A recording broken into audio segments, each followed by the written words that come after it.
So, Brian, the judge says Not Like Us wasn't defamatory because in the context of a rap battle, reasonable people know the accusations they're making against each other aren't fact. So does that mean you can say anything about a rival in a rap battle? So I wouldn't say you could say anything about a person in a rap battle, but I will say that the judge looked at this from a holistic context. Drake has finally stepped back from the rap battle with Kendrick Lamar, a deliberate pause from the feud that viewers have been waiting to see addressed head-on. This isn't a retirement from music, it's a break from the back and forth. The timing is impossible to ignore. An unusually long period with no new disses, no cryptic captions, and a legal angle that just shut down. A U.S. federal judge dismissed Drake's defamation suit tied to Not Like Us on October 9, 2025, calling the lyrics hyperbolic opinion within a heated rap feud. That ruling doesn't crown a winner, but it does make a courtroom comeback, and by extension, a public volley feel even less likely right now. The battle's gone quiet on one side. The culture is asking what that silence really means. If the mic is down on one end, who holds the moment now? The answer has been playing out in the loudest places possible: stadiums, charts, and a city that decided to show up together. And that's where this story really starts moving. Drake versus Kendrick Lamar took over the music scene in 2024. But in the courtroom, the battle has still been ongoing. And it's another win for Kendrick. This is because a judge has dismissed the defamation lawsuit from Drake against Universal Music Group, Kendrick Lamar's label. Let's draw a clean line. Quitting the rap battle is not quitting rap. Drake stepping back from public shots at Kendrick is a tactical change, not a career obituary. Fans clocked the pattern months ago. The feed got quiet. The tone shifted from coy lines and late-night lives to nothing. No sneaky subs, no accidentally on-purpose captions, no studio teases meant to light the timeline for 24 hours. In the absence of noise, the speculation took over. Is that silent strategy or surrender? Depends on who you ask. To some, it looks like a necessary cool down after a year of nonstop sparring, a regroup to reset the brand and recalibrate the music. To others, it reads like running on empty. When the timeline stops echoing back, the tricks stop working. Yeah. Now, people think your verse on J-Rock's Pay For It is that you're throwing more shots at Drake. Any truth to that? Yeah, I think that's crazy. People need to leave that, let that go, man. Have y'all seen each other? Have y'all spoke at all? Oh my goodness, yeah, we spoke. I saw you retweeted when Tiger wrote that Drake was fake. No, I didn't. Either way, the optics matter. In a culture where presence is power, absence becomes the message. And right now, the message many are reading is that the rap battle chapter is closed, at least for the moment, while the broader game moves without it. The key is momentum. Battles breathe on momentum. And momentum needs touch points, posts, bars, quotes, appearances. Drake's choice not to feed those touch points is the choice the audience feels most. When the most talkative figure in the room goes quiet, the silence doesn't just sit there, it gets interpreted. Here's the part that flipped the board. Not Like Us stopped behaving like a diss and started acting like an anthem. It didn't just debut at #1. It returned to #1 after the music video and then did the unthinkable, surging back to #1 yet again after Kendrick's Super Bowl halftime show in February 2025. That's rare endurance in today's attention economy, especially for a track born from open conflict. One of those such and such versus everybody. You know how you see a shirt that say Long Beach versus everybody? Yeah. That's Drake versus everybody. So that's not waving a white flag. I can see where somebody gather it from, but it's definitely not waving a white. I think, is it over? I think it'd be kind of different if somebody dropped the song right now. Each ascent said the same thing. This wasn't a moment, it was a movement. Longevity matters more than bragging rights. A diss that lingers becomes a chorus people choose, repeatedly, as a signal of where they stand. Stadium chants, festival clips, weekly playlist staples, the song didn't just occupy the charts, it occupied the conversation. In a year when the internet felt like a forest fire of takes, Not Like Us was the one ember that wouldn't die. The more it lasted, the less the culture needed another barb to keep score. This is where quitting the battle snaps into focus. If the other side's song keeps doing the talking for months, there's less incentive to fling a quick response just to feed the algorithm. Any answer would have to be undeniable, or it would only underline the gap. Live shows are where hype goes to be verified, and the live optics split in a way the internet couldn't ignore. Just blanket statement. Let's say everything Kendrick said is true and everything Drake said is true. Who won? And I think a lot of this, the meat of this beef comes to how well Kendrick executed Meet the Grams on what was Drake's nuke. He neutralized his nuke. It's fake information that he fed this dude. I fed you that and you fell for it. Across 2024, Drake's touring headlines included scattered cancellations and refund chatter, the kind of practical headaches that become cultural metaphors when the narrative tides are turning.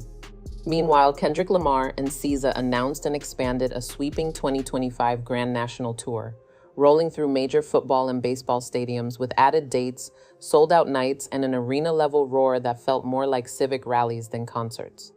Audiences can smell momentum in a room. You can fake numbers online, but you can't fake a crowd yelling every word in the upper deck. Night after night, the tour functioned as a moving receipt, proof that the energy had consolidated around something people believed in. It's over, boy. It's over, boy. Stop playing. Drake's lawsuit is dismissed, boy. All of y'all OVO fans that be in my comments on my TikTok and my Twitter, come here now. Come here. You didn't need a new diss to keep the energy high. You needed a stage and the right artist to amplify what was already true.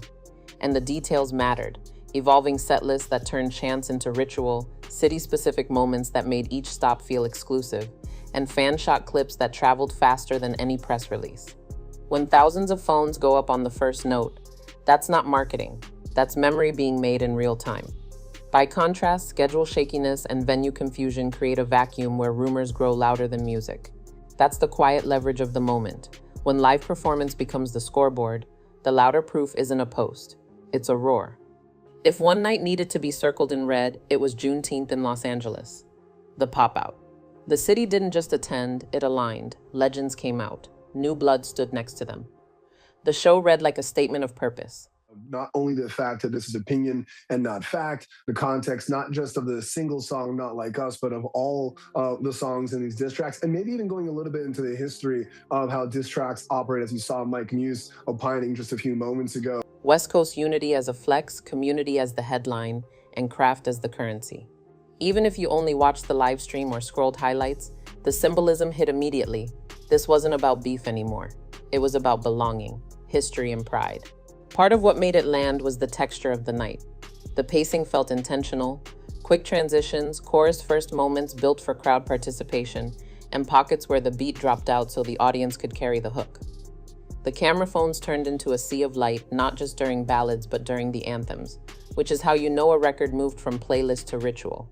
And the staging leaned into Los Angeles itself. Visual cues, local shout-outs, and a roll call energy that made the arena feel like a block party with arena acoustics.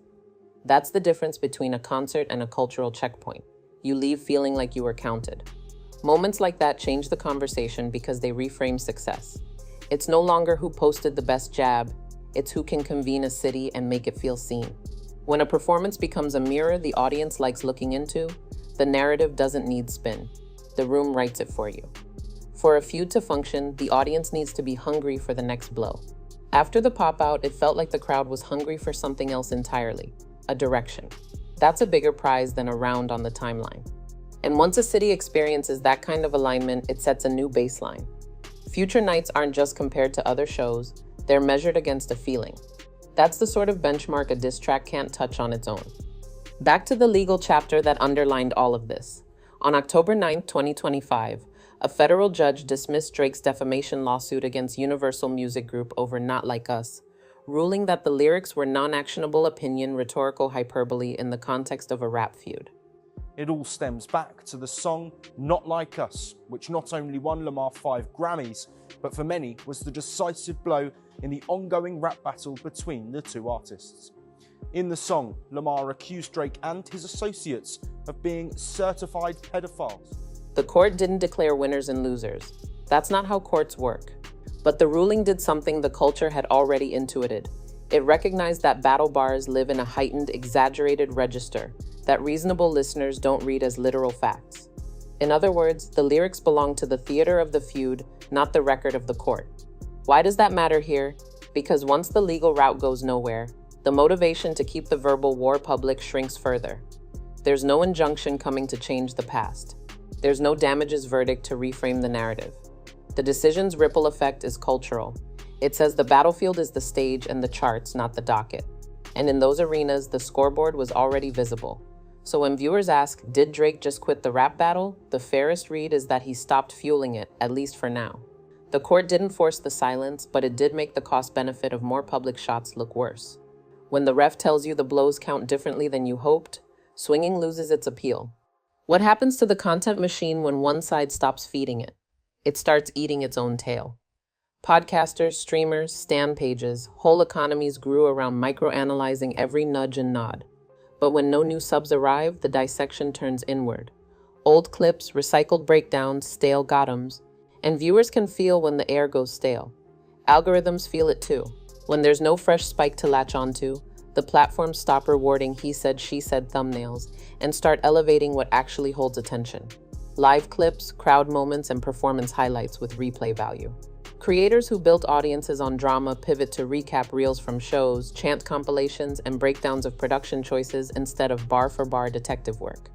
The headline shifts from "What did he say?" to "Did you see what the crowd did?" and the watch time follows. There's also fatigue. Audiences can only live on cliffhangers for so long before the promise of next shot coming any minute turns into a boy who cried wolf loop. Once that trust breaks, even a real update struggles to land. I didn't tweet that. No, I didn't. That's some inner issues. I don't deal with nobody else's business or problems. I stay to myself. But y'all spoke, your squad said everything good. It wasn't no issue from the jump. You know, I think people talk about beef. People migrate to what's reliable: tour calendars, setlist surprises, and weekly chart snapshots that tell a clear story without guesswork. And when the noise dials down, the signal gets louder. You start seeing long-form conversations about craft, why a beat choice worked, how a hook burrowed into the culture, what makes an arena sing in unison by the second chorus. That shift matters. It means the center of gravity is no longer the rumor mill, it's the work. This is also where quitting the battle starts to look like the only practical move. Feeding the echo chamber keeps the feud oxygenated. Starving it forces the conversation to find substance or fade.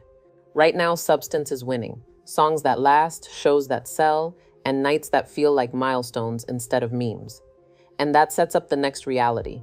If the algorithms are rewarding proof over provocation, then the smartest paths forward split cleanly. Scale the movement or rebuild the music. For Kendrick, the next chapter isn't about victory laps, it's about infrastructure. The Grand National Run already proved he can scale a feeling from a song to a city. The smartest move now is to harden that into a system. Keep the shows curated rather than routine.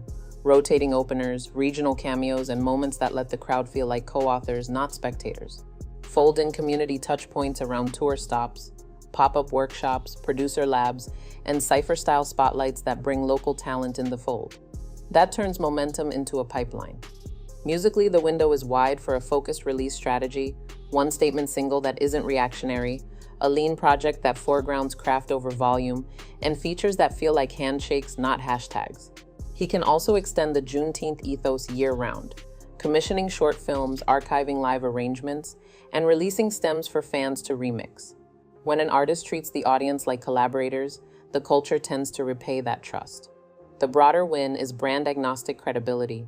It opens the door to museum stages, academic residencies, global festival residencies, and score work without dulling the edge. The goal isn't to be everywhere. It's to be the place, the venue where peers, protégés, and even critics come to calibrate what quality means this era. For Drake, the path back can't be a louder rollout. It has to be a truer record. No more treating the timeline like home court. Let the music take the wheel and keep the commentary in the rear view. Start small on purpose, a tight bar-forward EP that speaks plainly, trims the flex, and swaps spectacle for substance. Fewer collaborators, clearer point of view. Pick a sonic palette and live there. Let a couple of producers shape a cohesive arc rather than trading vibes every 2 minutes. The subject matter should read like pages, not posts. Aging in public, pressure without the pose, friendship and distance, wins that don't taste the same. That's the lane where confidence returns as tone, not as a caption. A short run of intimate shows would help too. Smaller rooms where the set is built around musicianship and breath control, not LED walls. Film those nights, release a live cut, and let people hear the pen without the filter. Save the major artist features for later. Right now, restraint signals intention. Even the visuals should feel unslick. Clean frames, patient edits, and no winks at the discourse. If there's a conversation to be had, let it happen after the second listen, not before the first. A note on expectations: audiences are generous when the music is honest and ruthless when calculation pretends to be vulnerability. If the goal is to turn the page can't look like a press release. It has to read like a chapter, specific, lived in, and uninterested in trending for the sake of it. The loudest flex either artist can make from here isn't volume, it's continuity. Work that holds up in a quiet room and still shakes an arena. So let's summarize this shortly again. Drake has stepped back from the rap battle with Kendrick. The signs are public and concrete, a long stretch of silence, no new disses, and a courtroom decision that functionally affirmed battle rhetoric as non-literal, undercutting the utility of fighting this out in public or in court. That doesn't mean Drake is quitting music. It means the feud itself is off life support, unless someone chooses to power it again. And the culture for the moment has found louder proof elsewhere, on stage and on the scoreboard. The biggest twist is that a diss track turned into a civic drumbeat, a concert turned into a community mirror, and a tour turned into a moving thesis about what the era rewards right now: craft, unity, and performances that feel like shared history rather than stunts. In that context, silence isn't just quiet, it's a verdict. Where does that leave us? With a question that matters more than any single bar: is silence power or proof? Power, if it's a pause that returns with music people can feel without an explainer. Proof, if it confirms that the battle phase has ended because it ran out of honest reasons to exist. Either way, the next move for both artists doesn't live on the timeline. It lives wherever the room is loudest and the evidence is clearest, in songs that last, in nights that matter, and in moments that don't need a caption to be believed. And if the rap battle stays paused, the culture will keep doing what it already did: reward the artist who keeps showing up with work that holds the room. In a year defined by noise, the story that won out wasn't another shot fired. It was a chorus the world kept choosing, and a city that stood up to say, "This is bigger than beef.